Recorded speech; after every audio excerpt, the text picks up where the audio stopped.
Thank you, Dorothy, for that wonderful introduction. And great to see everyone here joining us in person at Suntec this morning. It's always great to have in-person gatherings and have our full selves represented. You know, we've been spending so much time on Zoom, and now we get to see all of us in person and to have this very important conversation on collaborative philanthropy. Earlier on, Dorothy mentioned some sort of housekeeping rules related to SwapCard, and I wanted to just reiterate that. For those of you who haven't downloaded the app yet, please download it on your phone, because that would be the main way in which you can feed questions to me as well as our panelists as we engage in discussions. So in case you see me staring at my phone later on, I'm not checking my email. I'm actually checking questions from all of you so that we can direct them to the panel. Okay? And the other thing about SwapCard, we've shared this in terms of our Southeast Asia gathering earlier this year, is it's actually a very effective networking tool for all of us. You would have noticed that your profiles have all been uploaded into the system. We have about 600 people joining us on the platform online. And you know, for those of you who remember earlier days where we have these things called business cards, now we don't need them. You can actually connect online and share your contacts and get straight into conversations using SwapCard. So hopefully, this will help all of us with a more effective networking experience, get to know one another as AVPN members, and to continue the conversations beyond today. Okay? So this topic on collaborative philanthropy, which kicks off our first panel as part of the Southeast Asia Summit, is a very important one and actually speaks to AVPN's core mission of mobilizing capital towards impact. The session title has been deliberately framed to encompass the elements of collaborative philanthropy, innovative finance, and Southeast Asia. And you might notice that collaborative philanthropy or collaboration itself sometimes runs in conflict with innovation. Right? Collaboration requires a lot of discussion, a lot of catching up with one another's expectations, making sure we're all on the same page. Whereas innovation is very, very fast-paced. Right? You want to move fast, you want to break things, you want to try out new models. And today's COVID environment actually, in a very counterintuitive way, requires us to embrace these two concepts that are in conflict. Firstly, we need to try new approaches, because everything that we've gotten used to, everything that we knew previously is just not the way it is. We have to try new models to address current realities and challenges on the ground. And at the same time, because we are restricted in our movements, travel is severely curtailed, we can't just jump in and respond to needs on the ground. We actually have to reach out to one another, lean on each other's strengths to move forward on helping the marginalized, those who need most help on the ground in different parts of not only Southeast Asia, but Asia and the world. So more importantly than ever, these two aspects of collaboration and innovation are now critical in how we go about engaging the respective areas of our work. For today's session, I have three esteemed panelists joining me. Angeline is from the Global Community Impact Team at Johnson & Johnson, J&J, and she covers the Asia-Pac operations. Can we have a round of applause for Angeline, please?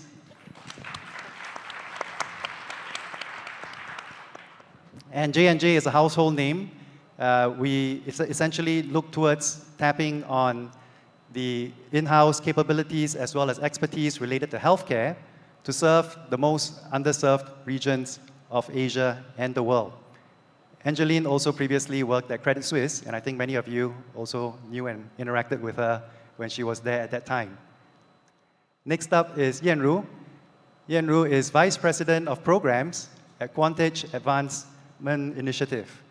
So QAI, better known as QAI, looks into activities outside of Singapore. I think many of you are familiar with Quantage Foundation in terms of their local activities here, but QAI, which Yen Ru heads up, looks at development efforts outside of Singapore. And with a focus on health, as well as climate action. So maternal health, child nutrition, and so on are key aspects of QAI's work. In a previous life, Yan Ru was in the public service, and I'm trying to get this right, engaging in efforts related to economic relations and foreign trade. Okay, great. And round of applause for Yan Ru, please. Last but not least, I have Lee Tran joining us from Give to Asia as a philanthropy advisor and also strategic partnerships head for the organization. And I believe many of you have worked with Give to Asia before. Their core expertise is connecting giving across all of Asia in a pan-regional basis. They are headquartered in the US, so looking at a lot of cross-border type support programs, facilitating capital flows into more than 20 parts of Asia. And Lee was previously working with several UN-related agencies. I'll try to get them right. I think there's FAO and UNDP. Were there others as well? Okay, excellent. So a round of applause for Lee, please. So to get us kicked off for this session this morning, I would like our panelists to each share about how the evolution of the COVID situation impacted their perception of how charities and NGOs on the ground were responding to the crisis. What were some challenges they envisioned from these organizations that they were trying to support? What was the reality? How did they get feedback from the current issues on the ground as COVID evolved? And to help us get a sense for what was happening within their respective organizations at that time, as we collectively were perceiving the sort of waves of COVID across Asia, to reflect on how the charities and NGOs were coming to terms with these challenges, and then internally within their respective teams to start evolving strategies to address that, to help us understand what were they dealing with and how did they start formulating their approaches and strategies to address this need. If I can start with Angeline to share on this front. Okay, thank you. Good morning, everyone. It's good to see a lot of friends here that we haven't seen maybe in 2 years. And when I walked into the room, it was pretty intimidating, was the word. It was like, wow, this is a big place. And I think it was like 2 years ago before where we had the AVPN conference. Maybe to start with, just maybe some explanation of, I think, Johnson & Johnson. Johnson & Johnson, maybe you see a lot of the brand and probably a lot of you know it from early childhood. But J&J is a 135-year-old company, started by 3 brothers. And I think from there, it's actually a small family business that started 135 years ago. And they had 14 employees, of which 8 were women. So I think that says a lot about the company at that time in 1886, that they were hiring more women than men, right? And I think a lot of you probably don't know this, but they started with actually first aid kits, sutures, the thread, and gauze, and all these are sort of products that J&J started actually producing. So next time you buy a shampoo, you probably would know at least some history around the J&J products. So I think it's been a healthcare company, and probably the widest healthcare company in the world now. And I think a lot of people know it for its baby products, but not a lot of people know it for the number of products it produces. We have 250 companies under it. And why I'm explaining this is because I think one of the things that J&J wants to do is to use its big size for good, right? Especially in healthcare. And the issues we're trying to solve is access to health, especially for the underserved markets. And I think more than ever, I think in 2019, we started looking at our strategy around health workers. Because J&J has many parts of the business in diseases, we decided to stay with health workers because no matter what disease you cover, you need health workers in the middle. So in 2019, we actually launched this Center for Health Worker Innovation, not knowing that COVID was coming. And it was so timely that we were trying to focus on one area, and that area became a big thing for us in the COVID space. So in 2020, when COVID started, a lot of our sort of our charity partners were really asking us for things like PPEs, right? And things like, the immediate need basis. And many had to pivot. I mean, I guess their programs to really focus on what is needed then. But actually, J&J do not produce PPEs. We don't have those products. But what we have is network and connections. So I remember, Indonesia really saying that we want products, we don't really want money. Get us the products, and that's from the government, right? So we really had to figure out who can actually help us get that. And I would say that long-term partnership then came into play as to who could actually then provide us with those PPEs. And we had to lean on organizations like UNICEF, the big organizations that can actually move things around.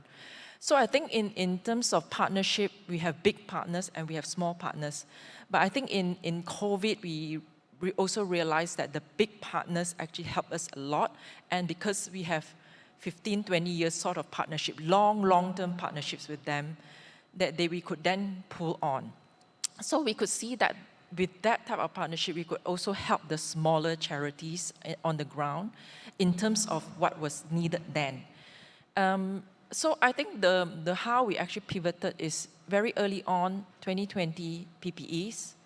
Then later stage, we also focus on more on the health workers and also their psychosocial support. I think a lot of people miss that in the sense that all these health workers are extremely tired and extremely sort of to the end of their thread. And so part of it was to also produce and provide those type of support systems. So I guess in a sense we could see that from the time that we started to the time like this year, a lot still goes on in terms of the support that is needed. And the only thing is that we do not know the end of it. Like we don't know when we're going to finish. So this is an ongoing process. And some of the things internally that we need to re-strategize is ongoing funding. In the past, even though J&J has funding for COVID-19, it was never enough, right? In terms of the funding that went into COVID-19, we had to sort of redeploy, I think around $70 million just to actually address the needs on the ground.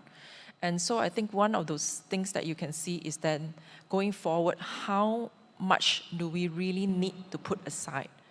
And we also focus on maternal infant health and mental health. And the mental health part has become more and more important for us going forward in the Southeast Asia that we can see. Okay? Thanks for that, Angeline. And the point about supporting sort of frontline healthcare workers is such a critical aspect, which many of us, if we're lucky, we didn't have to be exposed to that. We won't see what's actually happening in the hospitals and the stress that the teams are actually confronting. J&J was one of the early supporters of AVPN's philanthropic pooled funds, and that was looking at essentially supporting relief efforts at the front line of healthcare response. Many of the applicants which we received were actually providing remote assistance sort of systems, and in a way trying to take the load off the public health crunch that was confronting various countries in Southeast Asia. So these were some innovative approaches which were present on the ground already, but likely not receiving sufficient support at that point in time. And through the pooled funds, we did eventually provide some support to these organizations that could alleviate the load from mainstream healthcare systems. And I think looking at this systemically is what's important to provide the overall response required of the day. But as you said, Angeline, it is, we're still in the midst of it. We're still trying to find our way through navigating this overall pandemic, and working together, I think, is the best bet so far. If I can turn over to Yen Ru, in terms of sharing from your side what the Quantage Advancement Initiative is looking at. Thanks very much, Kevin. Good morning, everybody. Very happy to be here today, to see so many people in person. Yeah, so Quantage Advancement Initiative, we are a registered grant-making charity organization in Singapore. So we are affiliated to Quantage Foundation, and we were set up last year as its international giving arm.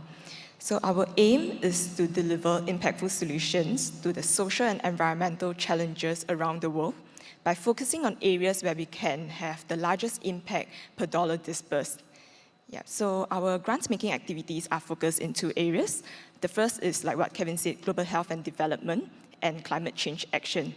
Our present focus is on Southeast Asia.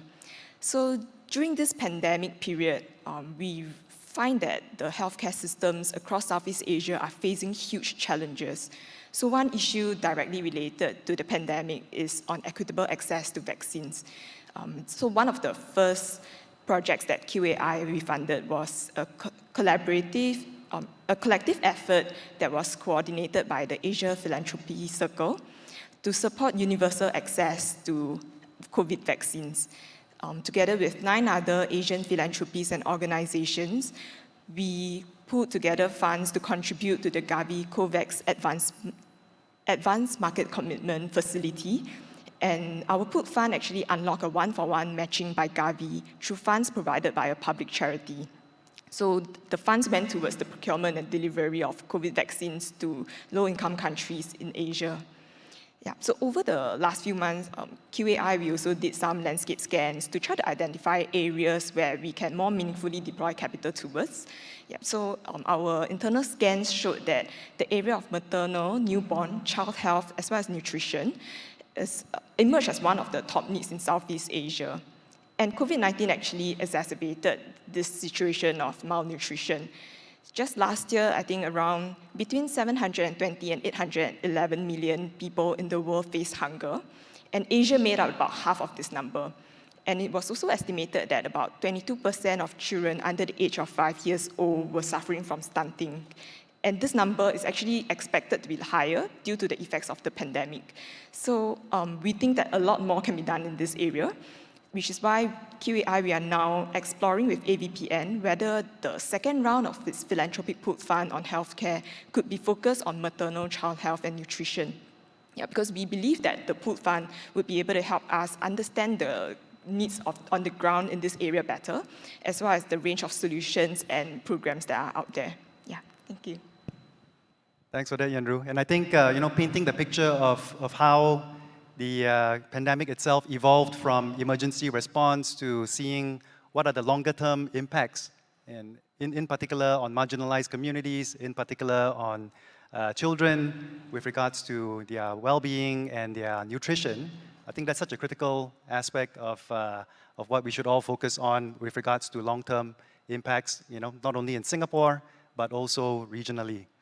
And if I can turn to Lee to help us understand from Give to Asia's perspective, as the pandemic evolved from the early stages, what was it like on your end in regards to requests that your organization received from the ground, the charities that you work with, and the sort of conversations that you had with supporters and funders in responding to that? Thanks, Kevin. Hello, everyone. It's been a really uniquely privileged feelings to be here in person. It's been almost 2 years that we get to do this. So from Give to Asia, as Kevin quickly mentioned, we are a US-based headquarter organization as a fund grant-making facilitator, and Give to Asia is also registered in China, Hong Kong, SAR, and Australia. So we are, over the past 20 years, actually one of the largest donor-advised grant funders into Asia. By now, we have facilitated $420 million into Asia, and we support a partner network of almost 2,000 local charities in Asia. So from this work, as you can imagine, we've been working with a really wide array of issues. And as COVID hit, since last year, we've seen a lot of change that happen to all the partners that we work with, both from the funders as well as the local charities on the ground. And in the beginning with COVID, all the attention tend to go into immediate medical needs and immediate needs on the ground. But at Give to Asia, when we work with a lot of local charities, very quickly we realized one of the key issues, besides, of course, the health crisis, is a lot of the vulnerable groups that are really disproportionately affected by COVID. For example, street children, labor workers, migrants, elderlies, and women. A lot of the time, they don't suffer from COVID, but they actually suffer extra from all the daily struggles. Some of our charity in Vietnam share when they work with street children, over last year, the number of children that flocked to the street were doubled because of parents losing income, and a lot of the time they don't get to go to school, so the street is the answer. We work with local organizations on maternal health, just like Yuan Ru shared. The number of pregnant women who, in normal situations, already don't have enough access to prenatal care, as J&J really aware, very well aware. Now during COVID, some of them are denied completely this access to the very basic primary care. And as we see, the number of maternal deaths in Indonesia has increased significantly during the pandemic. So these are a lot of the issues kind of overlooked because of the attention on the immediate needs. And as the pandemic evolved, we also see the struggle of a lot of our charity partners on the ground with funding. Because with or without COVID, there are many important issues that are still there.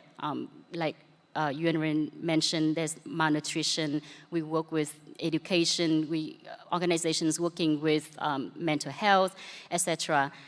With the focus of funders on COVID in the last year, many of our charity partners are really struggling with funding. There's a recent survey in Taiwan show 30% of local charities reported a decrease of funding by 20%. So these are the issues that, if you look at the broader picture, tend to be overlooked in the medias and on the work. So at Give to Asia, as the philanthropy advisor, we work with our donors to really raise the awareness of all these issues that are still there, raise awareness of all the challenges that our local charities partners face on the ground. But we also, out of this very depressing picture, there's also a lot of innovation that happen on the ground that we see as well. So NGOs, why having to, like Angeline mentioned briefly, why having to adjust, adapt to the local situation, also pivot. Many of them pivot significantly. We saw our charity partner in China, who is regular work is on environmental and pollution monitoring, utilize their infrastructure to turn to COVID monitoring situation. So we see a lot of these examples on the ground, which is also very encouraging. And our donors also innovate. Some of the donors actually turn to co-design programs with the partners, leveraging on their broader network and broader resources. Actually, J&J can share a lot more later on, but really, when donors leverage on their business acumen, their network of partners, and a lot broader resources pool, that's where we see a lot of impact that goes beyond just the number of dollars donated on the ground. Thanks for that, Lee. And I think this is where we move into the next part of our discussion, which is on collaborative philanthropy itself and what we might perceive as some of the assumptions related to the challenges behind collaboration and what were some of the benefits that we got through engaging in it. So I'm going to just turn to the audience in front of us here, and this is using sort of a bit more of a traditional approach, which is called a show of hands. Can I just ask folks in the room here if, since the pandemic, whether, if you agree with this statement, right, that you have embarked on more collaborations since the pandemic than before? If you agree with this statement, please put up your hand. Oh, wow, that's awesome. I think we definitely have a very biased sample here, which is a room full of converted. And for those of you online, you can't see what we're seeing here in terms of panelists, but most of the people at Suntec joining us have put up their hands in terms of agreeing that collaboration is, in fact, the way they've gone since the pandemic. And I think this is super hopeful in terms of what's in store for us. But before we dive into the current situation, I wanted to just quickly reflect on where things were perhaps 2 years ago. And AVPN as an organization has been very actively encouraging and running sessions related to collaborative philanthropy. In fact, if you did a Google search on this particular term, you will find many, many articles and reports on all the benefits with regards to this approach. But they will settle probably around the 2019 timeframe, so possibly pre-pandemic, right? There were a lot of people talking about collaboration, and I think, if I recall correctly, even at that time, as we ran a workshop talking about collaborative philanthropy, the general sentiment was there's a lot of talk, but not enough action. Yeah? And this is circa 2019, just before the pandemic.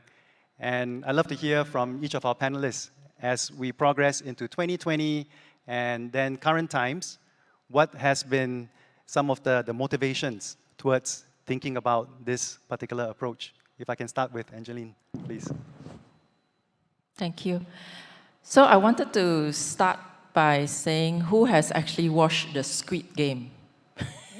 I think if you haven't watched Squid Game, the Korean show, and I wanted to really talk about it because there is one scene in the Squid Game, there is a tug of war. You have two teams that were really pulling. I think as a child you must have played this game. And how I was thinking about collaborative philanthropy around it, and what is the lesson learned from this show.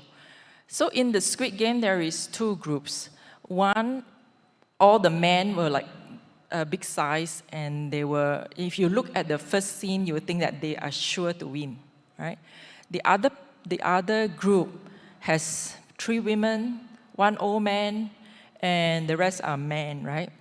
So in the sense, you look at it, you're sure to lose, right? Because of just the power in that two teams. But if you look at the team itself, and why I'm linking the two, number one is that partnership is important. Why? Right? Finally, in this game, of course, the unlikely group actually won.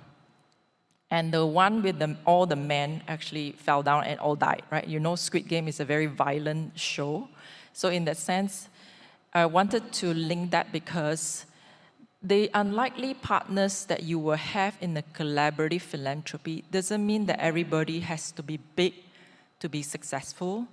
There are small, maybe companies that come together and we're learning from each other, right? So I think the sharing of knowledge is important no matter whether you're big or small, right? So I think that's one that I got from it. The second one is that leadership and strategy, right? So the big guys, you would think that they have so much strength that they will win, but they actually lost. Because in the Squid Game, the one that gave the strategy is the old man, and he gave the strategy to pull everybody in the same direction. So in coming together, leadership and strategy is important. And that's why I think we joined the AVPN in this collaborative philanthropy, is because we know that it's in good hands, right? So there must be a strategy in collaboration and not just coming together for what purpose. So I think the strategy is key, right? And listening also to the leaders. The third one I feel is trust. Because in that game, without trust, basically you have to trust the leader to go in one direction or else you'll fail. So in the same way, I think in the collaborative philanthropy, we all need to trust the person that is leading it. The strategy has to be aligned, and therefore we're all going the same direction. So I think in that sense, I feel there is some lessons being learned, but there are, of course, challenges as well. So I'm a big proponent for collaboration, and I've done collective impact. I've done this collaborative philanthropy. I'm also, trying many different options because we don't really have the answer to solving the world's problems. So I think trying and testing out is probably our method to see what works and probably have trust in other parties that probably they have the solution to it. Thanks for that, Angeline, and also for your trust in AVPN in terms of walking down this philanthropic pooled funds approach. And later on, I think we can go into further detail as to what were some challenges we encountered along the way that required a change in strategy or quick decision making. And I think that's the innovation part, right? You need to have the trust to be prepared for challenges that crop up, because they will crop up. And then how do you come together quickly to course correct and to figure out a path forward? But we can get to that in a bit. At this stage, I'd like to turn to Yenru to sort of share with us in terms of your conversations internally, engaging in collaborative efforts. What were some challenges that you encountered, and perhaps some expected benefits that you were also expecting as a team to get out of those endeavors? Okay, yeah, so for QAI, the reason why we are looking at collaborative philanthropy is, first of all, because our resources are finite. So we think that collaborative philanthropy, by pulling together resources from different funders, we are able to align our efforts around a shared vision.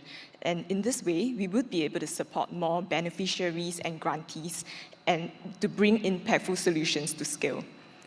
The second point is that because QAI, we are hoping that with collaborative philanthropy, we would be able to journey together with, as well as learn from not just the grantees, but also co-funders and knowledge partners.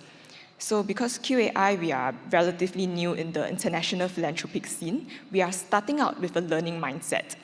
So we are looking to work closely with our co-funders and also to learn from them. Yeah, so this includes like leveraging on each other's strengths, perspectives, funding experiences, and networks to achieve greater impact together. Yeah, so as we embark on cross-border giving, we are also looking to get a good understanding of the local operating environment on the ground, because this is critical to the success of the programs that we fund. So we hope to leverage on our partners' field presence as well as ground insights across the various geographies that we want to work in, so as to ensure that our fundings are going to be deployed more effectively towards areas of impact. And also, I think a good knowledge partner and ecosystem partner like AVPN also brings to the table an extensive network of social purpose organizations and relevant expertise in terms of program evaluation as well as impact management. In terms of the challenges, because we are still exploring the possibility of scoping the fund, engaging the interests of the different funders in collaborating in the area of maternal, child health, and nutrition. But we do expect that different funders would bring to the table different interests, for example, in terms of like the grantees to support the evaluation criteria as well as geographical focus. But I think what's important is that we remain receptive to these different perspectives, and at the same time, to keep in mind the shared goal of the collaboration. Yeah. Thanks for that, Yenru. And I think many of us would also sort of, on Yenru's point with regards to getting perception on the ground and knowing what's happening at the edge. Since COVID times, when we had to go on Zoom, and for those of us who had to work from home on a continuous basis, in a way, all of us became disconnected, right? And the whole setup of going into an office and having a team and having a critical mass of energy there and then connecting with separate teams on the ground, I think all this changed. Yeah? In earlier times, and speaking for myself at AVPN, when we were all in the office in Singapore, there was very strong energy in the office over here. And to some extent, we were so caught up with what was happening in Singapore that maybe we weren't quite listening as much to what was happening outside.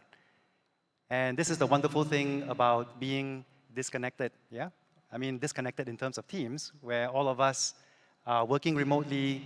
Firstly, we develop more empathy for what's happening in terms of each relationship that we have. And secondly, I believe we're also able to pick up more signals and more inputs from colleagues that are further afield. So in a way, things that were happening further away are now closer to us in terms of how we perceive stuff. And working as an organization and working as a network in this manner, I think provides a lot of rich possibilities to how we can respond a lot quicker to challenges that our charities and NGO partners are confronting. We're now more present, we're listening better, and we can work better as funders to carve out a bit of a response towards addressing those needs. And Lee, if you've been involved in many collaboratives since the beginning of COVID, maybe help us understand what the process was like within the Give to Asia community, and how did it pan out?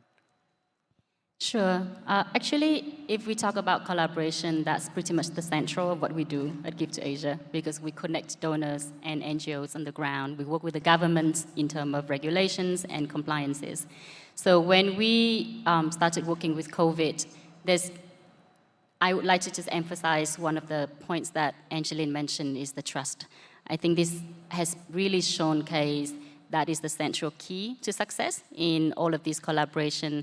When we first set out with our COVID campaign in the very beginning, we actually set up our campaign just 3 days after Wuhan went into lockdown. And we were one of the first international organizations responding in China. Within the first 3 days, we received $1 million in support from our donors for responses in China. And within the first 6 months, we managed to raise more than 10 million to support all the local charities we work with. And why we can do that, I really think trust was really the foundation of it, because we've been working in China for over 20 years. Our donors usually would take sometimes 1, 2 to 3 months to make their decisions. But as soon as they see the issues and get the call from us, many of them very quickly provide the funding based on the trust of what we do. We also receive one of the very unprecedented change through all of this was Chinese government. We received approval from Chinese government to facilitate funding into China within 24 hours. This is completely unprecedented.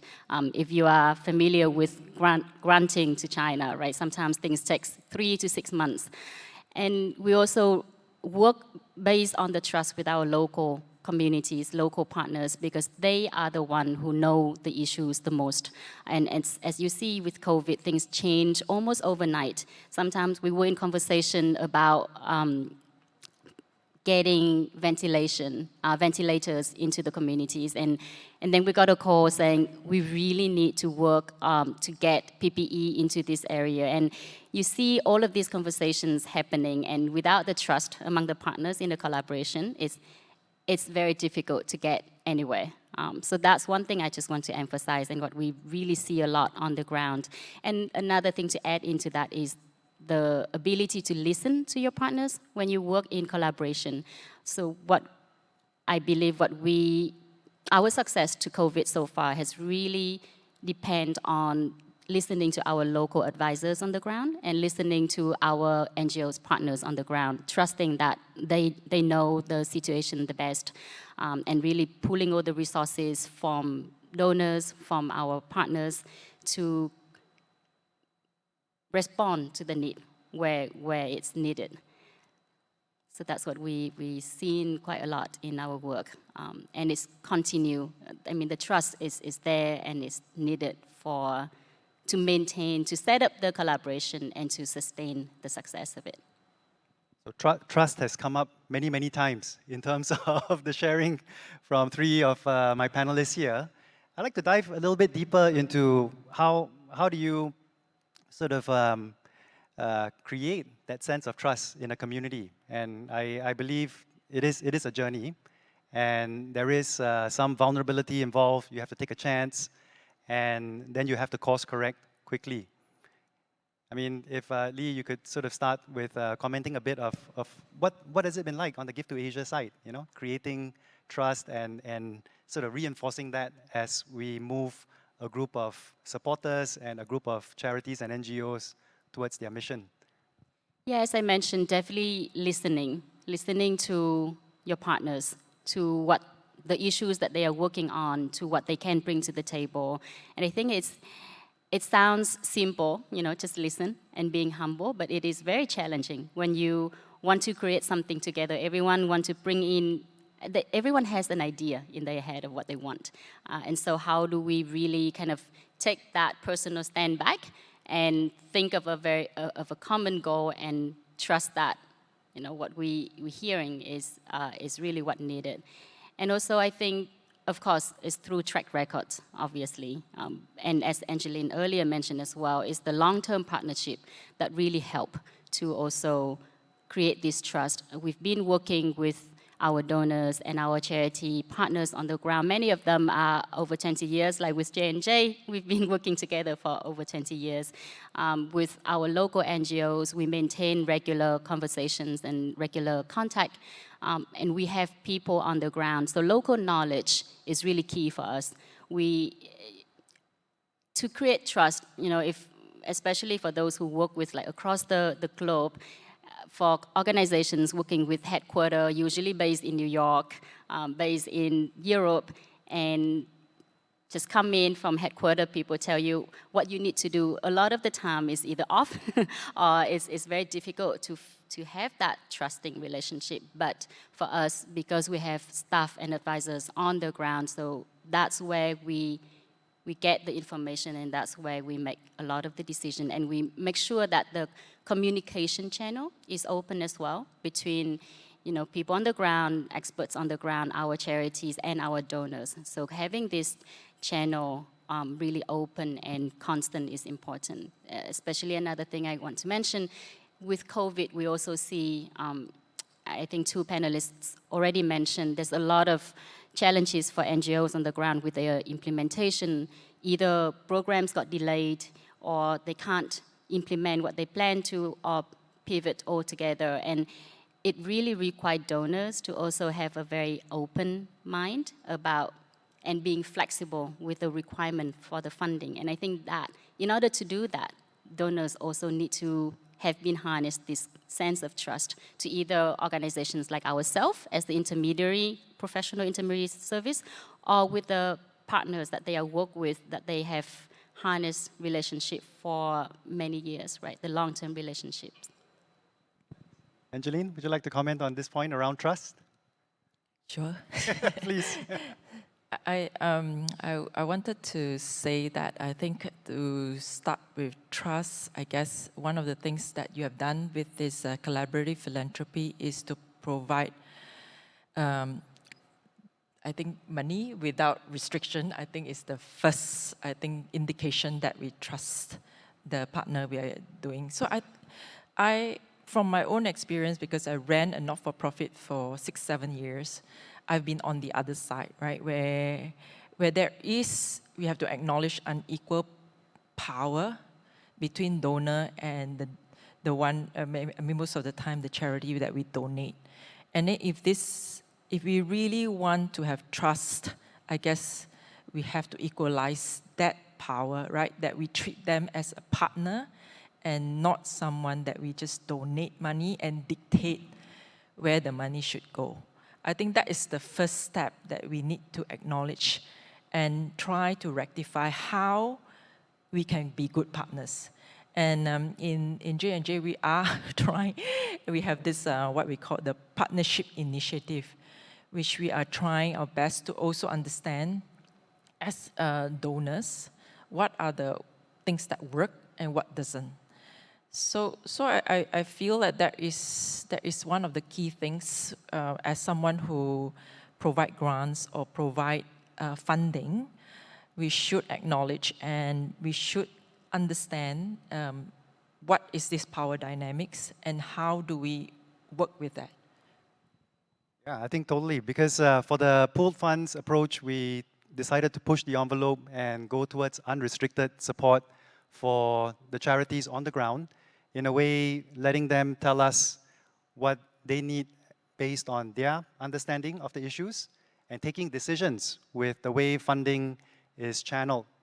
And based on the collective that was put together, I think there was some level of discussion as to whether unrestricted funding was the initial choice to go forward with, right? I think in Asia, and for many of the funders in the room, unrestricted funding is actually not a very common type of funding that you find. And this is something that we wanted to push the envelope on, to say that the situation has changed. The ground reality is fundamentally different. Yeah, funders are sitting a lot further away from the issues. How do we manage this power sort of dynamic in one sense? And also sort of ceding control to organizations that are closer to the issue to make those decisions. And Angeline, you've also brought up a very interesting point with regards to your partnership team, because earlier on when we spoke about trust, I think if 4 of us enter a conversation and we say we wanted to do something together, there is a good amount of trust among us. We can get something going. But in reality, it is not just 4 of us, right? Behind us are organizations with managers, with supervisors, with boards that take decisions on these actions. And we have to sell the case internally as well. So how do we kind of build trust internally, I think, is also the other aspect of getting collaborations to work. Because those at the point of coming together in a round table could be well-intentioned, right? We understand sort of what is needed, and we want to go ahead and do something, but we might be blocked in terms of taking action going forward. And I think, with the partnerships team at your community impact team at J&J, you've got some of these mechanisms in place. Yeah, Yen-Ru, can I maybe turn to you to also comment on this topic of trust, and how does it look like internally in your organization? So I very much agree with what Lee and Angeline said about, keeping the communications channel open and being receptive to what other partners have in mind, their different perspectives, because this is the only way where you can better understand each other, where they're coming from. Yeah. Another thing I wanted to point out is that I think having a very strong intermediary where all the different co-funders trust is also very important. So for example, I think the pooled fund that J&J was involved in with AVPN as the intermediary, I think the intermediary also plays an important role in terms of moderating the communications between the different funders who may not be that familiar with each other, to help build the trust among the different funders. Yeah, so within QAI, we are a very small team. So I would like to think that there is strong trust between us, because currently we are only there are only about like 4 of us within the team. So starting out as a small team, I do think that it could be easier for us to build the trust among each other. So as we grow, I think we would have to learn from like the model that J&J has taken as well, to build trust within the different departments of the team as well. Yeah. Maybe I just want to add one thing. I think we also need to understand the challenge of unrestricted funding and why it's not common for a lot of companies is because it's also difficult to measure. I think for a lot of companies, measurement is key. What is attributed in terms of what we have provided and how is it going to be measured. I think that one we need to solve. If not, you will not see a lot of unrestricted funding, because most companies have SDGs that they have to meet. And with unrestricted funding, we don't know where our money, in a way, how is it being attributed. So I think that is one of the things that as we're learning, how do we actually try to solve this issue that, if I give for capacity building of an NGO, how is this going to be attributed in the sense of if we are calculating and really measuring the SDG goals, right? So those are some of my comments on how we are going to solve this as a group. Maybe I can add a bit more to that as well. I think for us at Give to Asia, we work with kind of a blended model. We have both mechanisms. We support our local NGOs with unrestricted funding through our Friends Funds model, which is kind of a fiscal sponsorship model where international NGOs can set up their fundraising portal through us, and they can tap into donors from where we are registered and able to provide tax receipts to our donors. So US, Australia, Hong Kong at this point. But also there is, and that model, to Angeline's point, in terms of measurement, then there's the trust of measuring what the NGOs themselves set out as their own targets, their own indicators, right? And what is needed for their own community. But there is also merit to the other model, which is donors advised funds that we are work with largely at Give to Asia. And this really leverage on, as I mentioned earlier in another earlier point, leverage on the corporations and the foundations donors and allow them to kind of create a more constant stream of funding to support NGOs with their work on the ground, which allow them to be more sustainable and also thrive for more strategic development and this whole collaborative co-designing of program, tapping into the resources and the knowledge of the donors as well. And these two different funding schemes really have its own benefits. And also challenges as well. But in order for NGOs, I think at this point in time, with so much challenge with fundraising, it's important to have this kind of diversity in the ways that they can raise funds, the ways that they can work with donors and communities to respond to very various needs. Sometimes they need to be agile and innovate, but they also really need this strategic constant stream of core funding to sustain the work in the long term as well. You'd like to comment on that? Yeah, I just wanted to add a point about unrestricted funding. So for QAI, we are open to providing unrestricted grant support because we think that unrestricted funding, like what the two panelists have said, it helps to build resilience and capacities within the NGOs, and also allows them the flexibility to be able, in terms of their operations. So I think it also enables them to plan with the longer horizon in mind, and this would in turn allow them to deliver even more impact. Yeah, but that said, building on Lee's point, accountability on the usage of funds is important. So that's the reason why I think back to the point of trust and so on, the process of conducting due diligence and so also building trust with the grantee organizations would be very important. Okay, so thanks everyone for putting questions into the swap card widget and those online as well for contributing your inputs. I want to maybe zoom into a couple of questions from Adam Ng and Robin Carney. First one from Adam, talking about how do we deal with maybe possible wastage, right? When there's so much resources forthcoming and maybe duplication of efforts. How do we manage that in a way that, well, firstly, can allow for some form of reallocation and not result in wastage? And then the second one from Robin is how do we constitute the right skills and resources for effective partnerships? I'm going to post that to the panel and let you sort of take either question based on what you feel might be relevant to where you are today. I think maybe the first question about wastage, I'm assuming that it came from COVID-19 and all the charities probably asking for the same thing.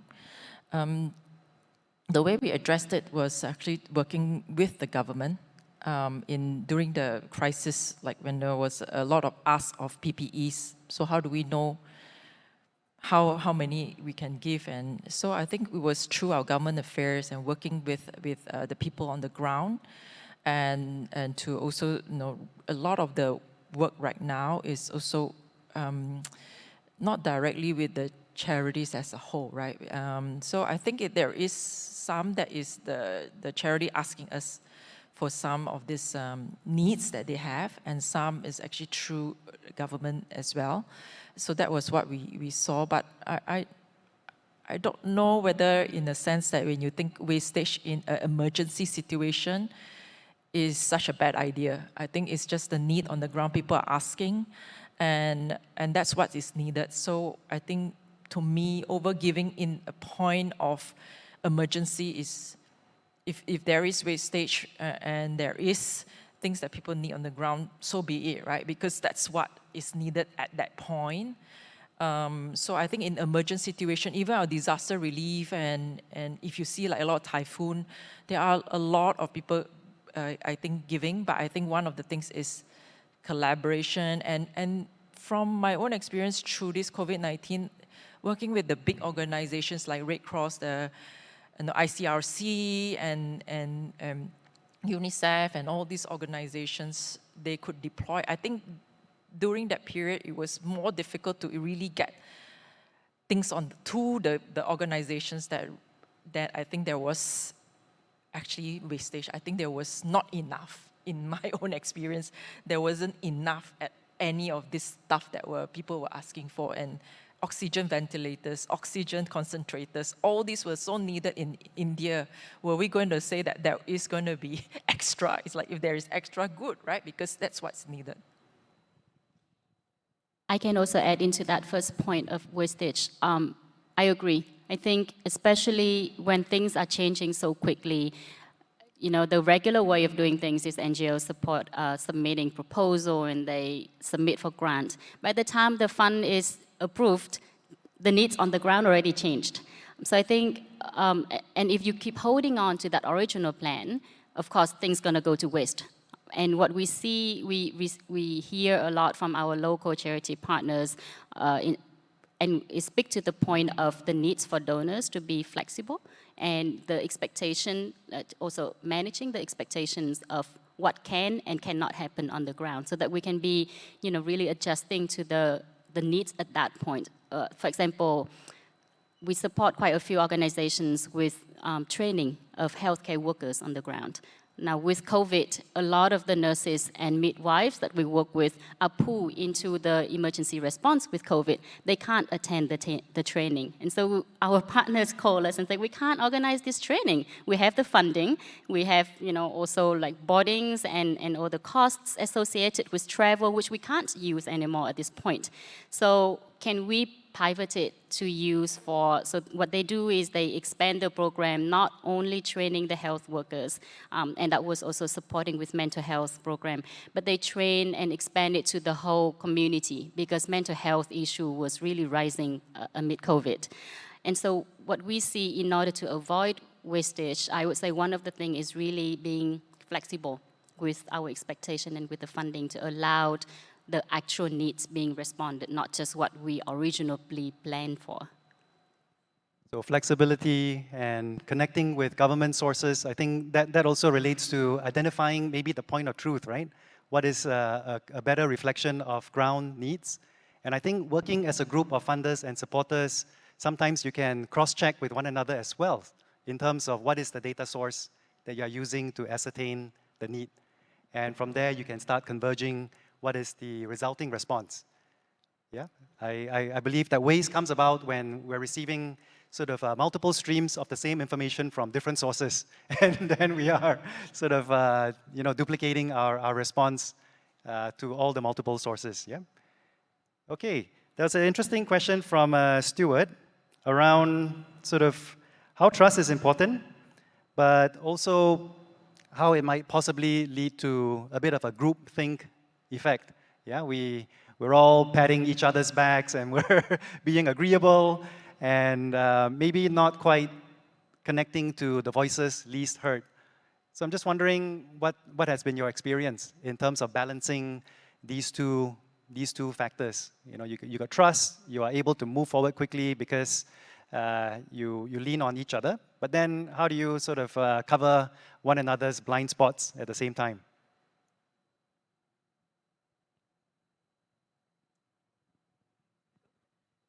Maybe I can talk about my opinion on this.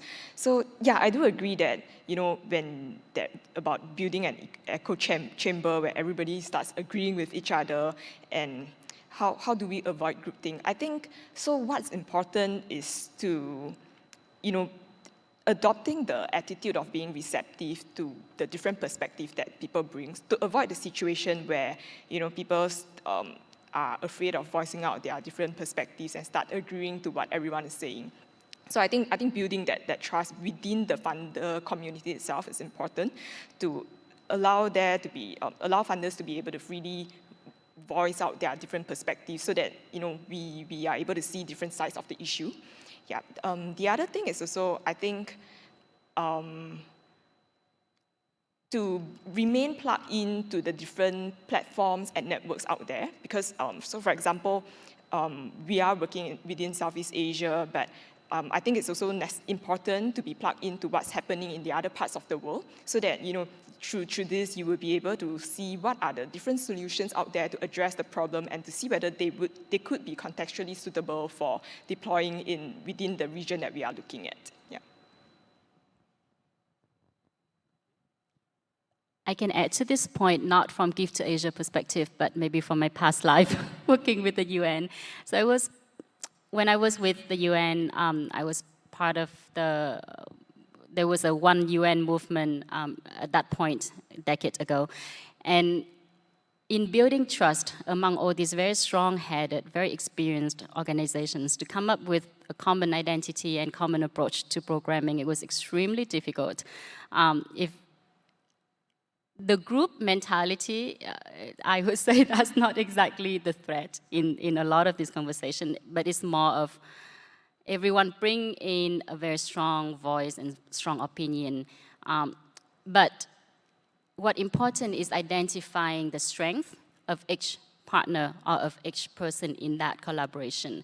Because once we identify our own strength, usually there's always complementary, right? And that's where you want to pull all these complementary strengths together instead of either agreeing on the same thing or arguing about who should have the say for what.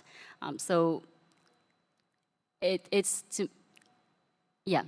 think the group thinking, interestingly, I haven't seen it as much, and I would love to hear if anybody else saw that as an issue actually.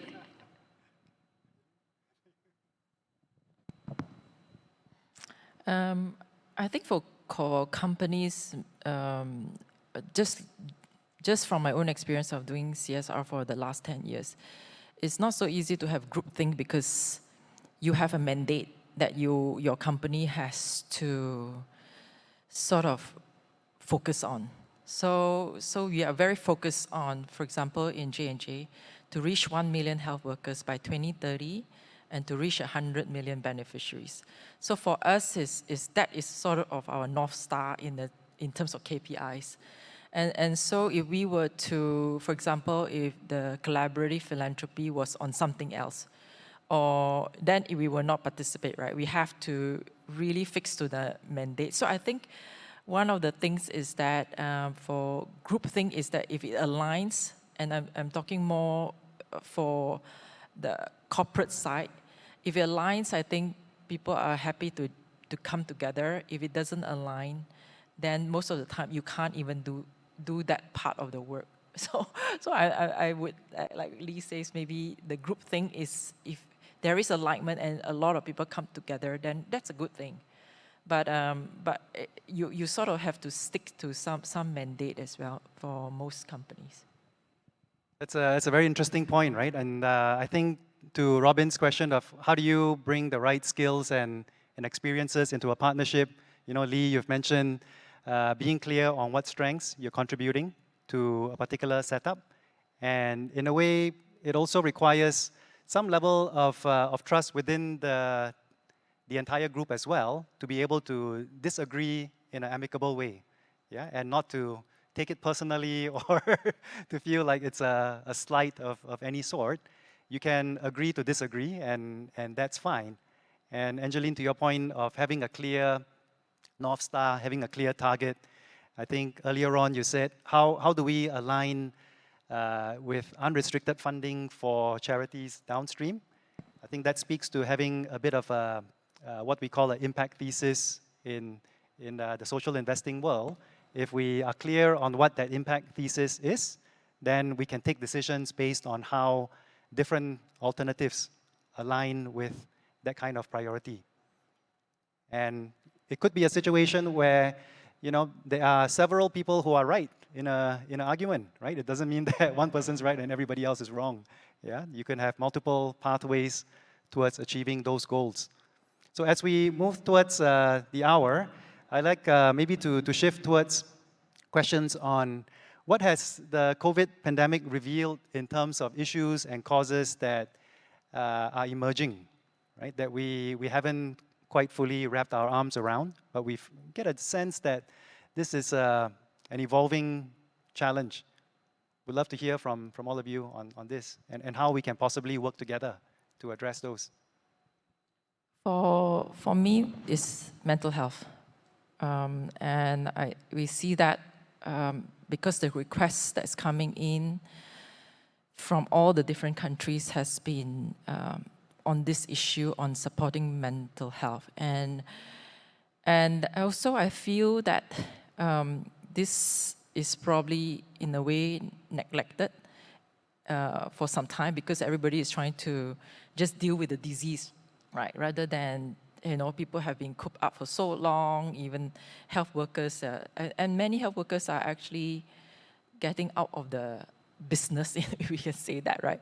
Because it's high risk, right? So in that sense, I feel like that is one area that we are committed to try to address, and we're very happy that in terms of that type of work that we have, tried different angles as well. So we are working with RACE on a social impact bond to get people who have been in depression back to work. We are also looking at another social impact bond for youth on more prevention. And also, so we are also looking at, in terms of innovative structures to reach different organizations. And to us, funding is just an instrument to get to that. So I feel like mental health would actually be more and more prevalent as an issue for a lot of, I think right now, more and more people even want to fund this, which is a good thing, right? And we are also working on funding ideas with CFS when we can't find the solution on the ground. For example, we wanted to find out how do we support more community-based care rather than institutional care. So we are funding a collective of 11 organizations to come up with an idea. So we're paying for that sort of collaboration to come up with an idea to solve this problem. So I think as funders, we should be more open because the solution may not be there now. Is whether you can fund more innovative ways of getting those solutions on the ground. Thanks, Angeline. Yenru and Lee, if you could share your thoughts on what you're seeing on the horizon and how you might want to put a call to action to everyone here in this room. Yeah, so for me, I think maybe this is not a new pressing issue, but has been an issue that has been in existence for a very long time. It's the issue of malnutrition, like what I mentioned earlier. Yeah, so COVID-19 actually exacerbated the issue, and recently there has been a bit more attention on this with like the summit on like the World Food Summits and so on. Yeah, so we feel that this issue is getting worse with the effects of the pandemic, and yet I think only about 1% of global foreign aid goes toward the issue of nutrition. So we really do think that a lot more can be done in this area, which is why, like I mentioned earlier, we are trying to see whether there is a possibility of doing something in the area of maternal, newborn, child health and nutrition through financing mechanisms such as the pooled funding to be able to, pool more funding from different funders to target this issue itself. Finally, Lee. At Give to Asia, our charity partners virtually responds to all issues that you can imagine. So it's very difficult to pick an issue, and I don't think we should pick an issue because all the issues deserve, support in their own right. But I think looking at the larger picture, I mean, with the long haul challenge with COVID, the World Bank has estimated that 130 million people are gonna falling back to poverty. And I think we really see food insecurity and unemployment is a huge challenge that faces many communities around the world, particularly with all the vulnerable groups that I mentioned earlier. So at Give to Asia, we are moving towards our midterm and long-term responses to the pandemic, and that focus a lot on livelihood recovery programs, food security, providing food security to the communities at risk. And in terms of recovery, we start looking to countries that have hopefully are showing signs of coming out of the pandemic, like China. So they were our first country in crisis, and now they give us really positive sign that life is almost back to normal. But the issues there is really dealing with the consequences of COVID. And one program that we're developing in terms of pool funding right now is called the Heroes Legacy Program, where we support the children of the healthcare workers who pass away during the crisis. And you see this issue all around the world. I mean, India is facing huge crisis with that. But that's our first step to deal with the recovery, is supporting these children from throughout their childhood up to 22 years old, or when they graduate from school. So these are a few of our longer term responses right now. Okay, thanks Lee, thanks Ian Ru, and thanks Angeline for joining us this morning on this panel discussion on collaborative philanthropy. As our live poll showed just now, there are many fellow co-conspirators in this room, so I invite active and engaged conversation among all of you with proper safe distancing in place, of course, and look forward to working with our ABPN members as well as supporters on the collaborative path ahead. It seems like this is indeed the future. So thank you, everyone. Can I have a round of applause for our panelists, please?